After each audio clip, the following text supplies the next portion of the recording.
अभी सुबह के हो रहे हैं 4:30। बेड पे खुली है इकोनॉमिक्स की बगल में नोट्स। प्लानर, डायरी, हिस्ट्री की नोट्स। एंड दिन Saturday 30th December 4:20 AM and PM कहाँ से पता चलता है?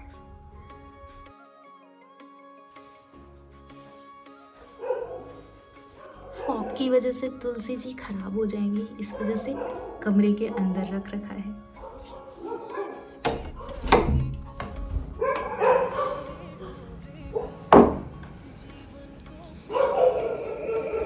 बाहर का मौसम कुछ ऐसा है। तो अब एक अच्छे बच्चे की तरह हम अपना बेड लगाते हैं। बेड लगाने का सबसे अच्छा काम ये होता है, पहली बात तो मेरे को प्रॉब्लम है कि अगर बेड ख़राब रहता है तो मुझको बहुत चिड़चिड़ होती है।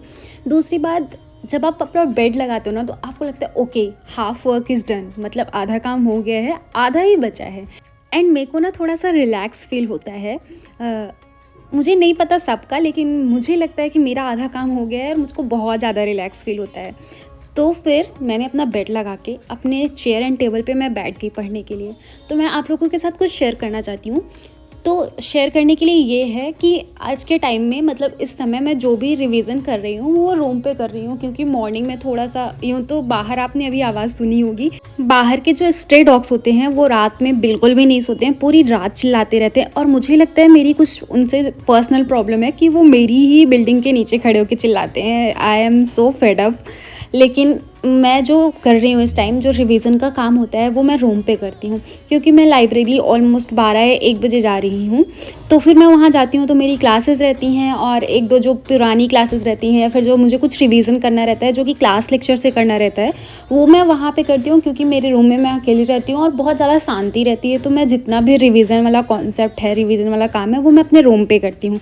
और जब मैं कभी कभार ऐसा बहुत थक जाती हूँ तो मैं अपने खुद के वीडियोज़ देखती हूँ, वो बहुत रिलैक्सिंग होते हैं। तो आप भी मेरे वीडियो देखा करो एंड पूरा देखा करो, and please like share subscribe भी किया करो। ओके, तो जैसे मैंने अपने वीडियो के स्टार्टिंग में ही बताया कि आज मैं रात भर नहीं सोई हूँ, और क्योंकि मेरा आज इकोनॉमी का टेस्ट था। यार मेरे को बहुत ज़्यादा ये कमेंट आता है कि आप अपने प्रोनाउंसिएशन पर काम करो। बहुत सारे लोग मेरे को ये बोल चुके हैं, तो मैं काम करना चाहती हूँ। अब मैं ये बताते बताते थक गई हूँ कि हर एक इंसान का अपना बोलने का तरीका होता है। इंडिया में पता नहीं कितने ज़्यादा एक्सेंट होंगे, और अगर कोई कह रहा है मेरे को कि मैं अपने इंग्लिश प्रोनाउंसिएशन पर काम करूँ, तो इंग्लिश मतलब सब अपने अपने तरीके से बोलते हैं, जैसे कि फ़ास्ट फूड सब अपने अपने तरीके से बनाते हैं। Actually I was feeling sleepy and that's why I decided okay brush करते हैं, और एंड उसके बाद थोड़ा सा फ्रेश फील होगा।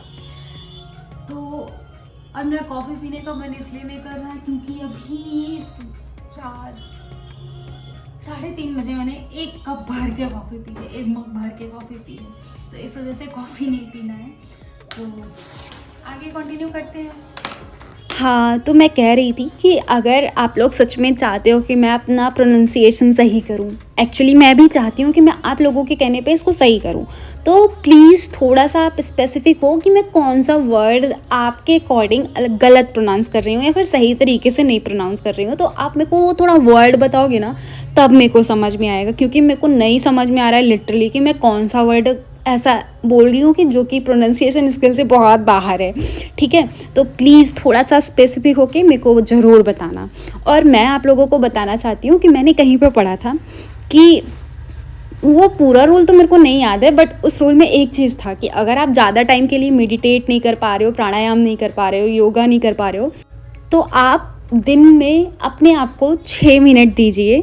6 मिनट आप बैठ के थोड़ी देर अपनी ब्रीदिंग एक्सरसाइज कीजिए, थोड़ी स्ट्रेचिंग कीजिए, और आपको जो 1-2 पॉस्चर आते हैं वो कीजिए। तो वो सब करने के बाद मैंने ये खाना खाया एंड मैंने अपना टेस्ट दिया। टेस्ट देने के बाद मैं वापस आई, एंड वापस आने के बाद, क्योंकि मेरा इकोनॉमी का टेस्ट था, सॉरी, बार बार मैं ये बात मेंशन करूँगी जब तक आप लोग मेरे को वर्ड पे नहीं स्पेसिफाई करोगे कि आप इस वर्ड को सही करो, प्रोनाउंस करने का तरीका, इस वर्ड को सही से प्रोनाउंस करो।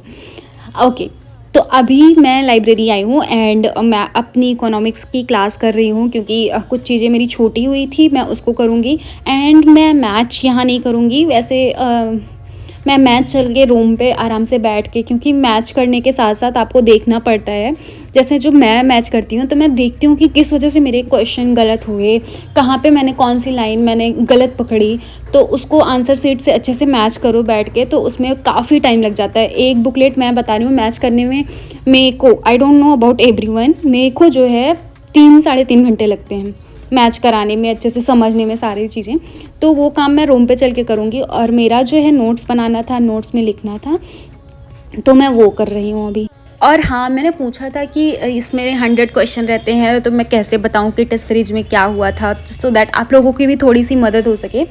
तो मुझको कमेंट आए कुछ, मैंने जो पढ़ा उसमें से कुछ लोगों ने कहा आप टॉपिक बता दो, या फिर कम्युनिटी पोस्ट डाल दो, या फिर जो टॉपिक बहुत इंपॉर्टेंट आपको लग रहे हैं वो बता दो। तो ये सब सारी चीज़ें मैंने सुन ली है, तो इससे मैंने जो अपना कंक्लूजन निकाला है वो आपको अगले वीडियो में, मतलब न्यू ईयर्स के वीडियोस में देखने को मिलेगा।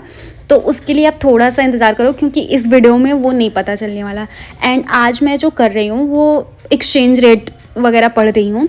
तो पिछली साल आई थिंक, हाँ, पिछली साल एक क्वेश्चन आया था, NEER and REER, nominal effective exchange rate and real effective exchange rate. तो मैं वो वाला कॉन्सेप्ट कर रही हूँ। और मेरे सर बताते हैं, it's not my own thing, ये जो सर बताते हैं वो मैं आप लोगों को बताती हूँ। वो बोलते हैं कि इकोनॉमिक्स एक ऐसा सब्जेक्ट है ना जिसमें most of the thing English होती है, मतलब आपको इंग्लिश में कंफ्यूज कर देंगे।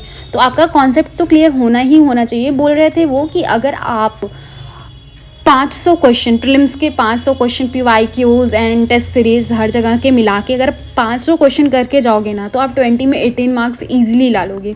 एंड मुझको लगता है कि ये बात बहुत सही भी है, क्योंकि क्या ही पूछेंगे, जो वैसे भी इकोनॉमिक्स का सिलेबस जो है उसमें इकोनॉमिक्स बहुत अच्छा सिलेबस है प्रीलिम्स में अगर देखें तो, क्योंकि पता है क्वेश्चन कहाँ से आने हैं, रिपीट भी होते हैं, बस आपका कॉन्सेप्ट क्लैरिटी होना चाहिए। क्योंकि मुझे इकोनॉमिक्स से बहुत डर लगता है, इस वजह से मैं यहाँ पे थोड़ा सा क्लैरिफाई कर रही हूँ।